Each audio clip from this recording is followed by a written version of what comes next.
What is up, everybody? Scratch coming up with another Raid Shadow Legends video. Another amazing day to be alive, guys. In this video, we're gonna cover quite a few different topics. So the main topic, the main fuss about the video is Elder Skarg and how his value actually skyrocketed out of the roof. Yesterday, I made a video on top best raw damage dealers for clan boss, guys. And a few of you actually commented you forgot Elder Skarg. Honestly, I never thought to use Elder Skarg in clan boss. I kind of even forgot that he has the multi-hits in his kit. Once you put your hand on a lot of champions, guys, honestly, you are using only like the top best champions. The rest of them, they kind of like get dusted, use them for faction wars and stuff like that, but you don't really look at them much later in the game, to say like this. And that's kind of what happened with me and Elder Skarg. That's why I want to give all of you who commented the credit for this, guys. The reason why I'm making this video is because of all of you who commented yesterday on the video. So that's going to be like the main topic. Plarium announced yesterday one thing. I haven't made a video on it because I felt like it was just not enough to bring it out as news. But for whoever is not familiar yet, I just want to show you the news, guys. So tomorrow on June 17, they're planning to launch a 2x event for dropping Shadowkin faction accessories at Spider's Den. So look for the drop fever label in game to know the event is live. And yeah, they changed the name of the event a tiny bit. The event will be active for 72 hours. Now, how I said, was not enough to make a video on it, but I'm just telling you guys, it's a good thing to see that they actually started to do this for the Spider's Den as well. A lot of us are kind of struggling with accessories for different factions, so hopefully, slowly they're gonna bring every single faction in a rotation, and like that we're gonna be able to put our hands on the most missing, wanted pieces for the right champions from different factions, to say like this. Definitely a good thing, GG's for that. But how you guys can see, we have this account right here. So first, I just want to give a big shout out to Spydro for giving me this account to do it a giveaway for you guys. So this is not going to be in the title, it's not going to be on the cover. This is a giveaway for all of you guys that are supporting the channel, regardless the title, the thumbnail, or whatever. So this is a giveaway for you guys. So all you gotta do is drop a comment and tell me which one is your most favorite champion in the entire game. Like the video, and of course, if you haven't subscribed yet, guys, make sure you subscribe. We have over 100,000 unique viewers returning every single time, guys. And I feel like a lot of you guys are not subscribed yet. Will be greatly appreciated if you guys smash that subscribe button. Will actually help the channel to grow, will help me to deliver you better content, better motivation, to say like this. But subscriptions are free as well, so another thing to keep in mind, will be greatly appreciated. Let's have a look at the account, guys. So it's a 5.7 million player power account. It has over 80 plus champions at level 60, guys. Most of them, they're fully booked. Masteries, of course. Tons and tons of crazy good legendaries. We have a Tormin, we have Lydia, faction wars completed there. We have Krisk, Arbiter, Sir Nicholas. We have Raglin. We have a Mountain King, Krayla, we have Foley, we have Valkyrie. Valkyrie alone, she's huge, right? We have an Astralon in there. Double Maneater team as well, Madame series. So we have tons and tons of different champions, guys. We have a Kendraphone. We have loads of them. All the fusions except the most recent one, because I don't have the time to do it. Sorry for that. We have a Brachus, Brago, Brogni. Tons and tons of champions. 10,000 plus gems. We have a decent amount of shards as well to pull, guys. So this is the account. We're gonna jump on my account and have a look at Elder Skarg. Here it is, Elder Skarg. We got the patch over a week ago, guys. We can actually set the AI on champions now. We can block specific skills to be used. So reflex set is super crazy at the moment. I made a video on how good the reflex sets became as well. Feel free to check that out if you go on my main page on YouTube, guys. But Elder Skarg built on a reflex set, a broken set. Now, what makes him good for clan boss? I wish this aura would be for all battles or something like that. That would be amazing. But we have the passive, receive 50% less damage. That's not really gonna work for clan boss. Then we have this skill right here, which we don't really want him to use. So we're gonna lock this skill, right? Completely lock the skill on him. And we're literally just gonna go for this. Hunt the Marked. On a 3-turn cooldown fully booked, attacks one enemy 3 times. Places an extra hit for each buff or debuff on the target. Can place up to 3 extra hits. Places a HP burn debuff for 2 turns and True Fear debuff for 1 turn on all enemies if this attack places all 3 extra hits. Steals all the buffs from the target after the attack. So we're mainly gonna give him attack. We're not gonna worry about accuracy, so I don't want him to land that HP burn, honestly. But this skill right here is what's gonna make him to ramp up a lot of damage. 9 hits basically, right? So Giant Slayer, they should be 9, not 6 if we're going on the right line there. 9 hits out of this skill. Now the A1 on the other hand attacks one enemy, places 30% increased speed buff on this champion for 2 turns if this attack is critical. A lot of you guys might be a bit like, ooh, that's gonna mess up your rotation. That's gonna do something bad to your team. It's pretty easy to fix it, guys. Just calculate 30% of the speed and just cut that off. It's not a big deal, honestly. But total stats that we have on Elder Skarg: 33,000 HP, 6,000 attack, 2,000 defense, 128 speed, full crit rate, 273 crit damage, no accuracy, no resistance. Now, how did I got this stupid amount of attack? Well, attack boots. They don't even have speed on them. Attack chest piece, no speed. Crit damage gloves, no speed. That's the weapon. We rolled speed at the end, actually. Helmet. Shield, no speed again. No speed on the helmet. And we got speed on the banner. This is actually the best banner I have for attack from the Barbarian. Somehow seems like I don't have a better one, so I actually had to use this one. Attack ring and crit damage amulet. My Great Hall is maxed as well. I use some glyphs here and there for attack, but those are his total stats. Probably you're not going to be able to give him 6,000 attack, but even if you give him 5,000, he's still going to ramp up tons and tons of damage because of the multi-hits, the Giant Slayer procs, and literally all the hits from the A2. Now, we're gonna lock his A3 so he cannot use it. And he's gonna use the A1 to place the increased speed on him. That's how we're gonna start, but we're gonna move to that in a second.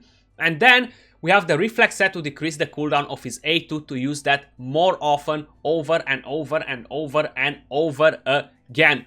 That's why we have the reflex set on him. He's fully booked, of course. Masteries, that's what we have on him. Offense and defense tree. I gave him defense just to counter attack time to time, a bit of extra damage. From there we get that increased speed as well. And we went all the way down to Giant Slayer, guys. Giant Slayer is gonna be super important for this champion. The rest, we took a Grim Resolve on him and we got more crit damage to go down on the pad here. Life Drinker as well, just to gain some HP back to be able to counter attack from Masteries. But that's kind of what we want because we're going to run him on an unkillable team. So we're going to run him on a double slow man-eater unkillable team. I'm going to put the link up here in the description for whoever will be interested in that team, guys. Feel free to check it out. I'm not really going to walk you through the whole team. I will show you the champions and stuff, but I'm not really going to make a guide on the team. I already made that on the channel. I'll leave the link up here on the screen, so feel free to check it out if you are interested in the team. So Elder Skarg. That being said, let's take him in for a spin. Clan boss, what affinity we have? Magic affinity, perfect. So, team setup, you want to go right here, guys.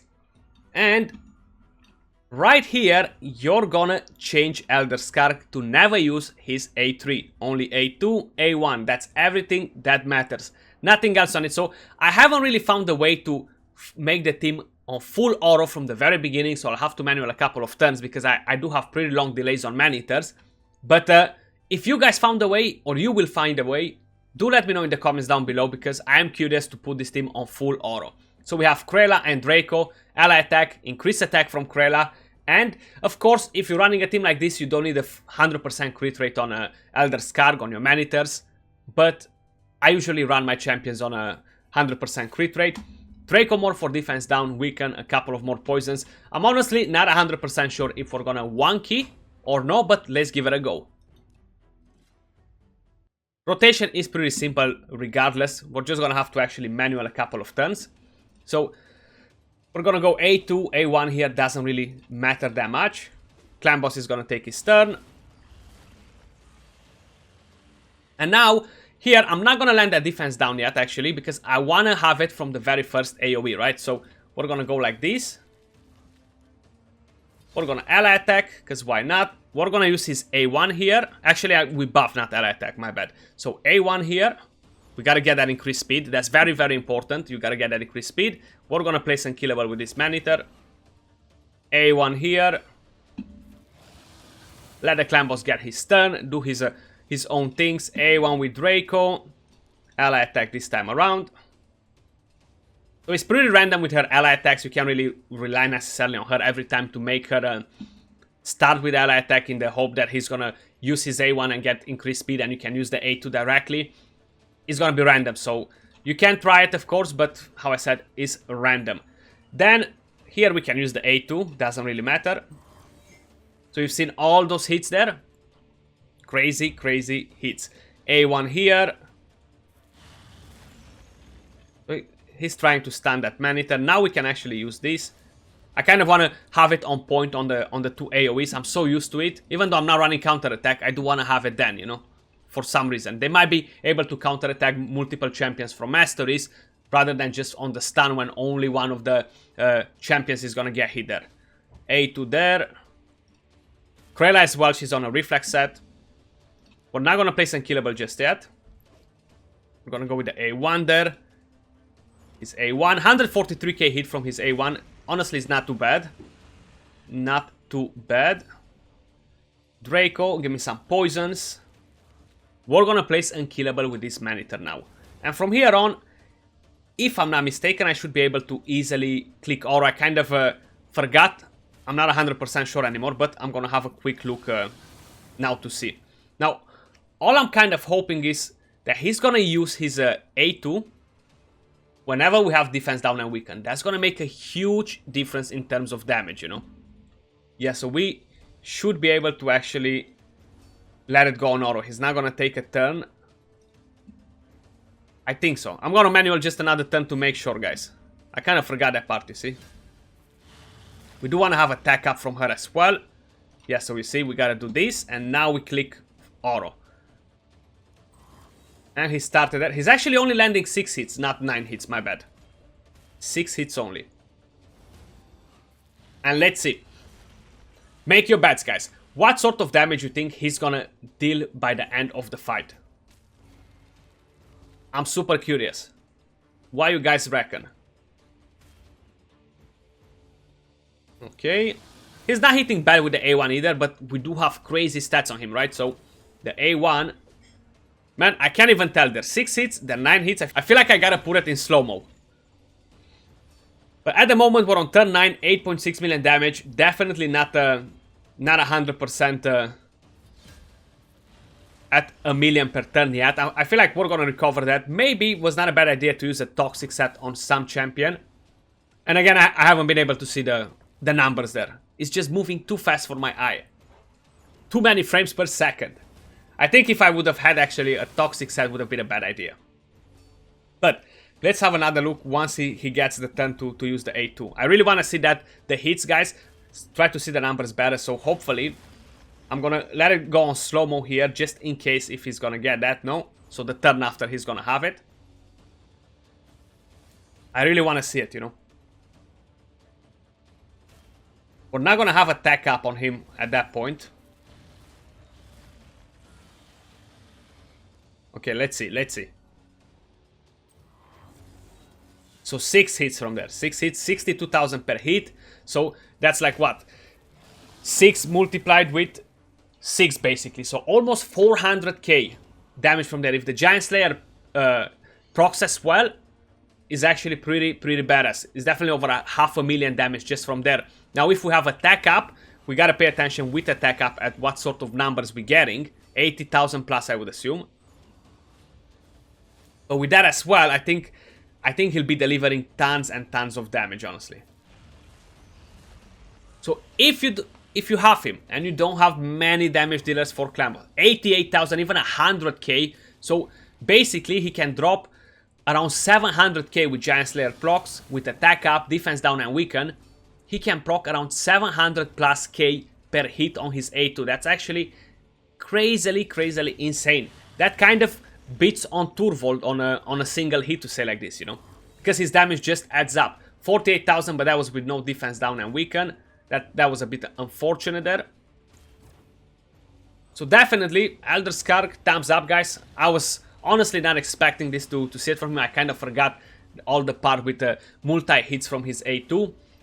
GG's again for pointing that out, guys. Really, really appreciated. And now we can see what the champion can actually do with the AI being locked up. And at the end we can see what sort of crazy damage he throws out. Draco hits for 200k there. I don't think he had attack up, or maybe he had it and I just missed it. Let's see. I need that defense down and weaken to be there more reliable. Then they'll be dealing more damage, you know. Usually magic is the affinity where the team gets resisted more than any other time. 93,000, 88,000, even 100k hits from that skill, guys. 257k from Draco there. It definitely feels like Elder Skarg can pump up a lot of damage with his A2.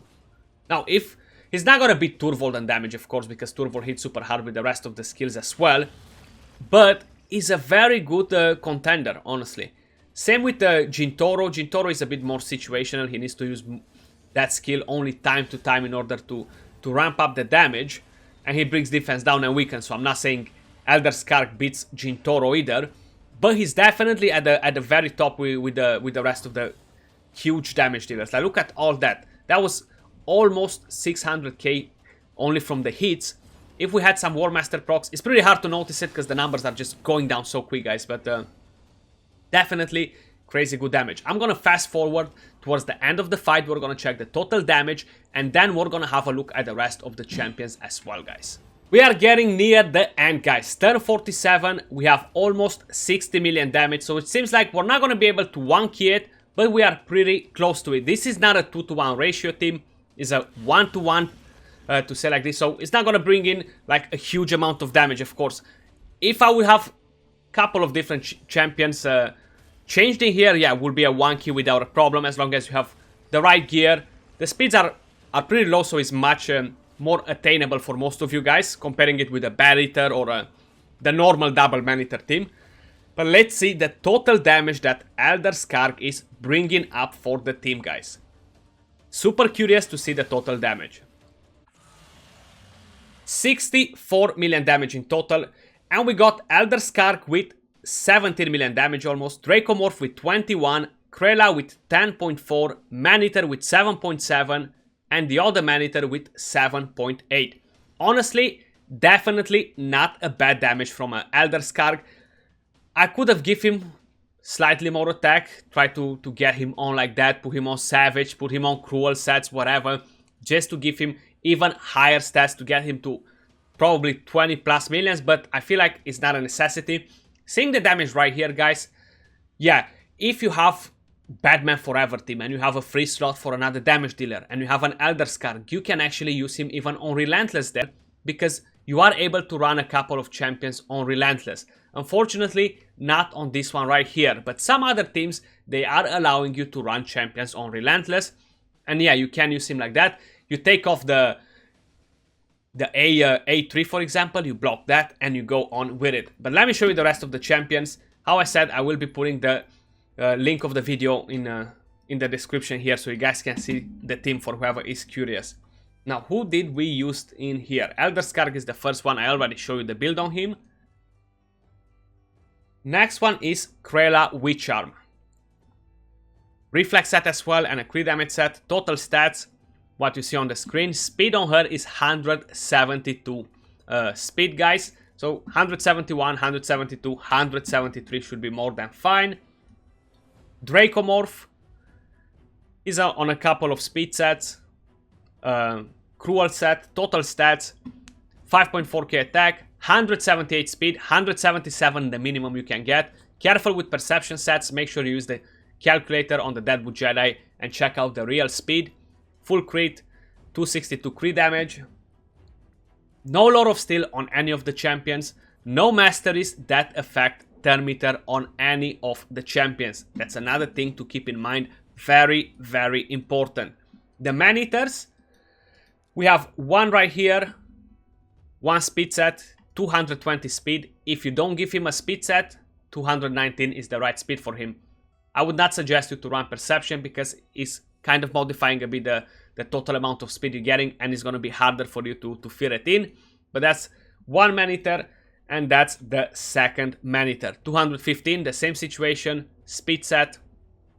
You can run 216, that's going to work as well on this champion. It's not as sensitive as the other one, but full crit rate on most of the champions, guys. Good amount of crit damage, attack. How I said, the masteries, nothing that affects their meter. But that was all for this video. Do let me know in the comments down below, what do you think of Elder Skarg and how many of you guys will actually try him in the clan boss. Again, big shout out to all of you guys that actually commented on the video from yesterday and letting me know about Elder Skarg. I do appreciate it. If you enjoyed the video, don't forget to thumbs up, subscribe for more content, turn on notifications to see when we upload next, and don't forget about the account giveaway, guys. Make sure you sign up for it if you want to test that account, make it your main account or whatever. Hopefully you're going to be taking good care of it, whoever wins. But I'll see you all soon on another video. Till then, peace out.